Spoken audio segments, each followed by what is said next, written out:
Hey YouTube, welcome back to my channel, Duncan the Collector, and welcome to my fourth review.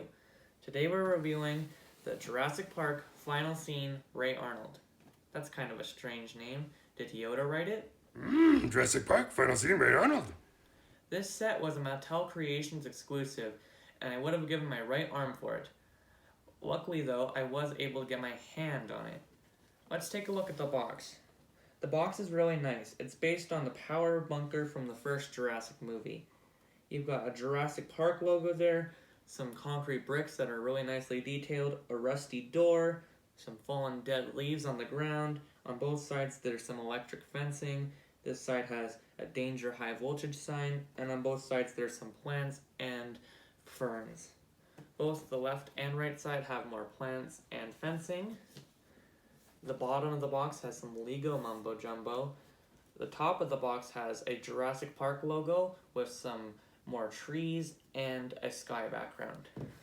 The back of the box is pretty nice too. It's got some more fencing and some text that reads, "What happens to Ray Arnold in his final scene?" And spoiler alert for anyone who's been living under a rock. After shutting down Jurassic Park's power system, he lends a hand to help turn on the circuit breaker system. But he isn't seen again, at least not entirely. So let's get this box open. We got some paper. We got some instructions on how to work the batteries, it looks like, and how to take it out of the box. And we got some, in fact, an entire page, it looks like, of Lego mumbo jumbo.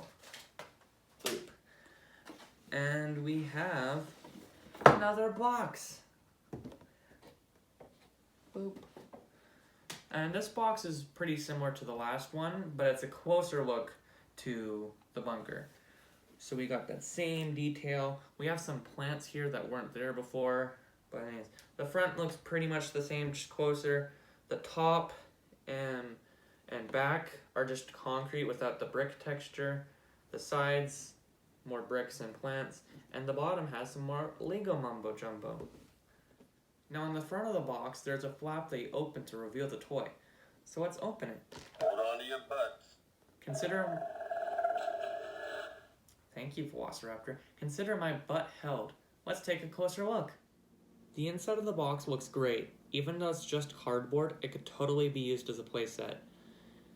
Unfortunately, Mattel hasn't made very many playsets, which has forced me and my dad to make our very own. In future videos, I hope to show and review some of them for you guys. Let me know down in the comments what your favorite playset is or what you'd like Mattel to make.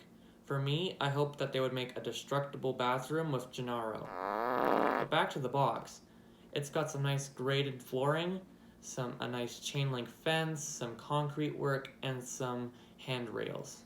There's also, of course, the circuit breaker, the Velociraptor, and Ray Arnold. And let's get these guys out of the box. That was easier than I thought. All you have to do is cut 2 pieces of tape and press this button to slide it out of the main box. And if I'm correct, to get the power station out of the box, you should just press this button, lift up the cardboard, and it should slide out the bottom. So let's try. And lift up the cardboard. Hold on to your butts. And there it is. Great. The power breaker looks great. It's very movie accurate. Here we can see some dark gray grills, 2 high voltage signs, one in Spanish, one in English, 2 yellow danger signs, and the primer Ellie Sattler had to pump to reset the breakers. And here are the breakers that Ellie Sattler had to individually push to return power to Jurassic Park. And when you get to the bottom, there's a special one that blows up Tim. Tim! No, Tim! Here we can see the grill that has the speaker under it, and here we can see some little light bulbs. And when you press this button, it activates the light and sound, but we'll get into that later. Now, let's get the Velociraptor out of the box. Okay, there she is, and let's get you over there. The Velociraptor looks pretty good. It's primarily cast in a light tan color. She has this medium tan that goes around her back, arms, legs, body, and tail. Her head has this dark brown color that's also on her stripes. They got the colors right of a Velociraptor from Jurassic Park, but the pattern looks more like one from the Lost World. Her toenails are painted, but her dew claws and her just regular claws are not. Her mouth is nicely painted in a pink, and her teeth are an off-white color. And her eyes are nicely painted too, with a metallic green with a black slit. Sculpt-wise, I'm kind of sick of this raptor. They've used it to death. It'd be really nice if Mattel would make a new pose for the raptors, but... Anyways, there's the scan code if you'd like it for the Jurassic Facts app. Now, let's look at the man, the myth, the legend. Ray Arnold. Ray looks great. He's got black shoes. His pants are really nicely done with lots of wrinkling and creasing. His knee joint is nicely concealed and has a wide range of movement. So does his hip articulation. His belt buckle is nicely painted in silver, and his shirt looks awesome in this nice pinstripe pattern. His tie is undone in this nice speckly pattern, and it's even sculpted. His face sculpt looks great. It looks just like Samuel Jackson. His glasses are a bit big, but that's alright. They even painted his little mustache. I must ask you a question. Does he look like a bitch? It would have been really cool if you asked me if they made his cigarette, but that might have been hard to do. Unfortunately, he's missing his watch, but his arm movement makes up for that. And of course, we gotta get into his action feature. The removable arm. This will be great for recreating that final scene from the movie. Alan! Ellie, are you alright? Yes? Have you seen Ray Arnold? Yes, he gave me this beautiful cashmere stole. Ooh, that's beautiful. You must have paid an arm and leg for that. I don't think that's how it went. Now here's Ray Arnold on the power breaker, which contains his lights and sounds. There's 5 quotes in total, and 4 of them sound really good, and 1 of them's really hard to understand. But let's see if we can get them all. 3 minutes, I can have power back on the entire park. That's a good quote. Let's go. Hold on to your butts. Of course you have to have hold on to your butts. I'm pretty sure that's my favorite. No, that's crazy. You're out of your mind. He's absolutely out of his mind.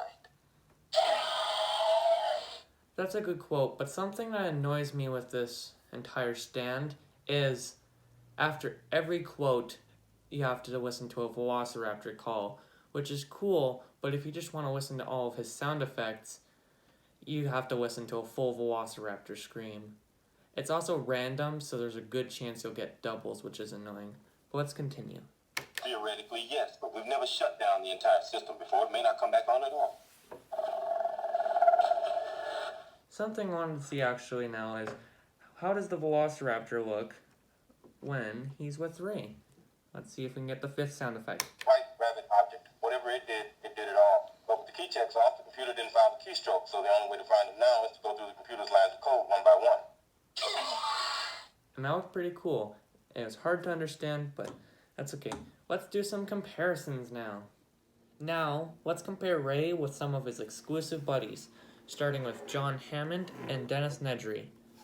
Though Hammond isn't technically exclusive anymore, as he was identically re-released in the Isla Nublar skate pack, I'm still going to leave him here.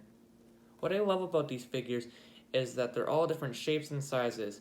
Not only is Ray quite a bit taller than both of them, but his legs are quite a bit longer and he's quite a bit skinnier than John Hammond. And Nedry's quite a bit shorter and thicker than both of them. Though their costumes are from different points in the movie, I still love them all and I think they go great with one another. Now, let's compare the Velociraptor. This one here is my least favorite paint deco for the ones I own. My second least favorite would be the original one. It's just kind of basic and boring. My second favorite is the Escape from Isla Nublar pack Crouching Raptor. I think it looks a lot more like a Jurassic Park Raptor. And my favorite is the Attack Pack Velociraptor Echo. It's a lot more accurate to the movie than the Savage Strike Echo, and I just really like how it looks. Something that I'm grateful for is the kids that they're making from Camp Cretaceous, two of them come with Velociraptors, and thank goodness they are not the Crouching Raptor, because I do not need 5 of these guys. Now here are my final thoughts. I think overall this is a fantastic set and a must-have for any Jurassic collector. My only complaint is the reuse of the Crouching Raptor mold, but that's it. That's my only complaint. The Raptor itself looks pretty good. The box is really cool. Ray Arnold is one of the most detailed figures they've ever made with the removable arm. It's great. The power station is really cool with the lights and sound. It looks really movie accurate. Something I love with the set is you could recreate a scene that wasn't even in the movie. Unfortunately, this was a Mattel Creations exclusive, so it's not going to come to retail. So if you missed it, you're going to have to look at eBay scalpers, and then you're probably going to be lucky to get it for $80. But even then, I would still probably buy this for $80. I think it's a really great set, and I highly recommend it. I wanted to show you guys something. I recently lucked out and was able to get my hands on the Tyrannosaurus Rex Escape Pack, which includes Rexy, the Explorer, and Tim Murphy. And I was also able to get my hands on the Dennis Nedry Getaway Pack, which of course includes Dennis Nedry, the Dilophosaurus, and the Jeep. And I need some help. Down in the comments below, let me know which you would like to see first, Dennis Nedry or the Tyrannosaurus Escape Pack. I guess that's it for now. If you've enjoyed this video, make sure to hit the like and subscribe buttons, and if you didn't, make sure to hit the dislike and unsubscribe buttons. If you like toy photography or Cheddar the cat and Cheetah the dog, make sure to follow me on Instagram. Stay tuned to the end of the video to see some photos of Ray Arnold versus the Velociraptor. Bye for now, and have fun collecting!